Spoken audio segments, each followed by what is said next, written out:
Il-Prim Ministru Joseph Muscat jinsab fi Brussell jipparteċipa fil-Kunsill Ewropew straordinarju dwar is-sitwazzjoni li qed tiżviluppa fl-Ukrajina. Il-Prim Ministru Joseph Muscat ikkundanna l-avvenimenti li qed iseħħu fil-Krimea. Mill-ġdid il-Prim Ministru qal li Malta titlob għal rispett totali tas-sovranità tal-Ukrajna u t-territorju tagħha filwaqt li titlob liż-żewġ naħat biex jevitaw l-azzjonijiet provokattivi. Muscat għal dan waqt li kienet jindirizza is-summit straordinarju tal-Kunsill Ewropew dwar is-sitwazzjoni fil-Krimea. Huwa ħabbar ukoll li Malta se tkun qed tibgħat żewġ persuni, direttur tad-diviża u uffiċjal tal-Forzi Armati biex jipparteċipaw f'missjoni ta' osservazzjoni tal-OSCE fl-Ukrajina. Il-Prim Ministru qal li r-Russja għandha taġixxi skont il-parametri tal-Memorandum of Understanding ta' Budapest li kien iffirmat fl-1994 u ftehim oħra internazzjonali li jenfasizzaw l-integrità territorjali u s-sovranità tal-Ukrajina m'għandhomx jitmissu skont il-liġi internazzjonali.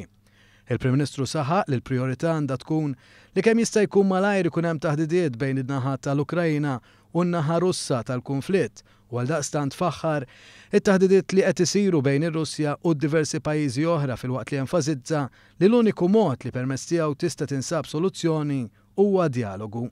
U tkellem ukoll favur elezzjonijiet presidenzjali fl-Ukrajna f'Mejju li ġej fejn qal li hekk biss jista' jkun hemm l-istabbilità meħtieġa l-futur tal-poplu Ukren.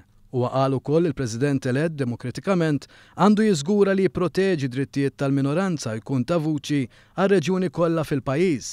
Sa dan it-tant uħud mill-membri b'mod partikolari mill-Ewropa tal-Lvant qegħdin jinsistu għal sanzjonijiet iebsa oħrajn immexxija mill-Ġermanja jixtiequ iktar medjazzjoni bejn il-qawwiet Russi u dawk Ukreni. L-Unjoni Ewropea se tifriża l-assi ta' 18 il-eks uffiċjal Ukren inkluż tal-President Viktor Yanukovych.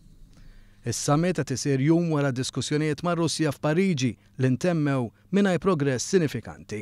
Sa dan it-tant il-forzi Russi bħalissa ħadu kontroll tar-reġjun tal-Krimea.